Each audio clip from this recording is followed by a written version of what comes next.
Kids, I said. It's clearly just a prank. Please calm down.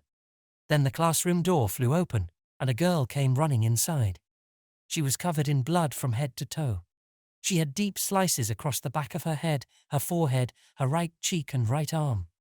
Large, fetid drops of blood fell behind her as she ran, as if leaving breadcrumbs to find her way back. The wounds on her body changed colors in front of our eyes, turning purple and then black. Necrotic tissue began to spread and die within moments. Black blood streamed from the wounds. Her mouth opened in a silent scream, but only a choked gasping came out.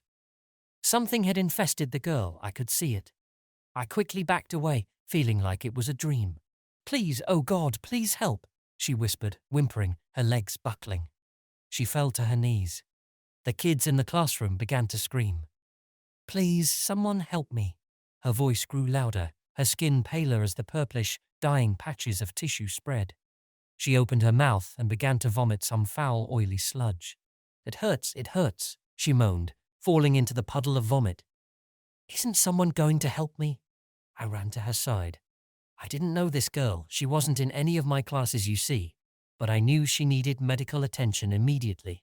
What happened? I asked. Who did this? She got close to my ear and whispered. There's things in the hallways that shouldn't exist, she said, still whimpering. She coughed up more blood and black fluid, rolling onto her back afterwards and breathing hard. Her eyelids fluttered and her skin went pale. I thought she was losing consciousness until her eyes rolled back in her head and she sat up grinning. Claws began to rip out of her fingers, black tears streamed down her face, and that dark sludge dripped from her mouth like diseased drops of saliva. Her body lengthened and her arms and legs broke and twisted. I could hear the bones snapping like tree branches during a winter storm. I watched the transformation in horror, backing away. The other kids were all screaming and streaming to the back of the classroom. The girl hissed as black veins appeared all around her face and neck. She rose and walked towards the scared kids in the back, her movements as smooth as a synchronized dancer's, jerky and twisted, nightmarish in their own way. But what came next was far worse. Her body grew taller, thinner and more emaciated as it stretched up to the ceiling, towering over every other kid in the class. She must have grown to at least 7 feet by that point. Her arms reached out, the bone-white claws sharpening as she struck out at the screaming row of children in front. I saw drops of blood splash against the back wall, and a couple boys stumbled forwards, their throats slashed wide open. Their panic-stricken faces grew pale and bloodless as they choked and tried to scream, but only bubbling gasps came out. I saw the window was open, and I was on the first floor. I decided to run, to try to get help. I knew we needed policemen and medics at the scene, and I couldn't do anything to save the kids. Well, to be honest, I feel like shit about it, but I did run. As the screams followed me from the back of the classroom, I jumped right out the window and ran across the playground and scaled the fence. But as I went, I heard a strange, shrill laughter coming from the intercom. And you know what? I'm positive the voice sounded just like Max. Max came home early from school that day, grinning and laughing. He was in a fine mood. I don't know what happened after the teacher left or how many people died in that building of horrors. But I know Max caused it all, the first prodding steps in the path of his ascension, the foundational layer to his throne of bones. Mr. Hallen had talked to Jenna early that morning, immediately after running home from that den of nightmares, and she had already put a plan into motion. When Max got home from school, she gave him a Gatorade with a large amount of fentanyl she had purchased from a random drug dealer in the inner city dissolved inside. She added some more sugar to mask any slight bitterness, and gave it to the grinning boy with large black pupils like smoldering coals. He drank it quickly, looking at her the whole time with his dilated eyes. He smiled and got up, but soon afterwards collapsed. Jenna found him unconscious in his bedroom and dragged him to the bathroom. She filled the tub and held Max underwater until the bubbles stopped. As my wife explained it all to me, a sense of loss and horror came over me. I didn't know if I missed Max or not. His swollen, blue face showed without a doubt that he was dead. I took my wife outside and sat her down at the table, debating whether I should call the police. No one had ever told me what to do in this situation, and I felt like I was flying blind. I got up pacing. I went to the oven and started brewing some instant coffee. Soft footsteps rustled behind me. I turned around to see Max, seemingly alive and well, but also changed in some fundamentally disturbing way. His eyes had now turned fully black. He hovered inches above the ground behind my wife, smiling at me, his teeth seeming much sharper and longer than before. A feeling of electricity sizzled in the air. I could see some sort of expansive black aura rippling around his pale skin, dark and cold as empty space. Goosebumps rose on my body just from being near that sickly aura. The water pot began to boil behind me. Behind Max, I saw the strange, mutated children from the school creep out of the front hallway.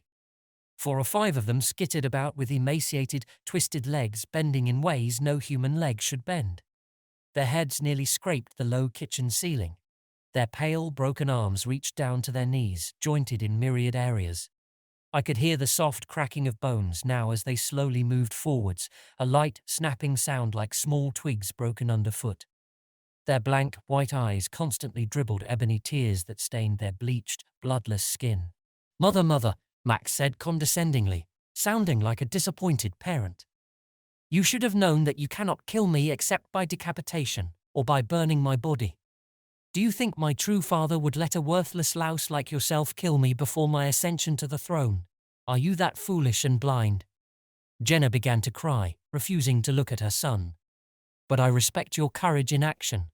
For that, I will give you a quick death." He looked straight at me. "Which is something you will not receive, my fake father. You are a weak, worthless coward, and you deserve to die slowly, screaming yourself hoarse and pleading for release. For so do the screams of the weak sound as a beautiful symphony to the ears of my true father and myself. The deaths of the weak will pave the road to a new world." He motioned to the mutated children behind them. Their bodies had become so twisted and contorted that I couldn't tell whether they had been boys or girls. They looked only like monsters now, like walking corpses. In a blur, one of them ran forward and grabbed my wife's head. A scream bubbled in my throat as I watched, but it was over before I even knew what was happening. The thing used its crooked, clawed fingers to twist her head, snapping her neck in a second. Jenna's face was now looking straight behind her, the skin on her neck spiraling around in sickly folds. On her broken flesh, I saw burst blood vessels and rapidly spreading purple bruises. She gave a death gasp, releasing an endless, choking breath, her eyelids fluttering and fingers twitching. Then she was still. Max gave a slow, deep laugh, a grating sound that seemed to rise up from the depths of his withered soul. His black eyes flashed with amusement and pleasure. Max grinned, his vampiric teeth shining and white, reflecting the cold winter sunlight streaming in from the window. The water pot began to whistle as increasing torrents of steam poured out of it. Without hesitation, I spun and grabbed it, flicking open the spout by pressing the button on the handle. Then I flung it at Max, the boiling hot water flying out in a spiraling stream as the metal water pot circled through the air. It all seemed to happen as if in slow motion. I saw Max's look of triumph and amusement morph into a scowl of hatred and anger, but the motion had been so quick and accurate that he couldn't have moved in time. The heavy metal pot smacked him in the face, spilling scalding hot water all over his face and neck. He screamed and fell back, knocking over the mutated bodies of the children he had turned into his mindless followers. I sprinted towards the door without looking back, heading outside. The constant stream of police and ambulance sirens heading to the school had stopped. Now dozens of black SUVs streamed into town. Men in dark suits with mirrored sunglasses stepped out. I looked back to the house and saw a few of the new arrivals running in with automatic rifles. Others headed to neighbors' houses, breaking down doors and entering without knocking. I heard rifles firing and hoarse, gurgling screams. The mutated children ran out of my house, their bodies riddled with bullets.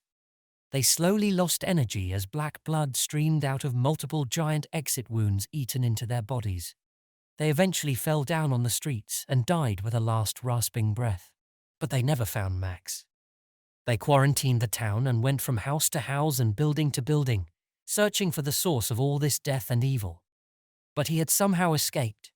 They killed all the mutated fanatics they could find, but the bodies of many children from the school seemed unaccounted for.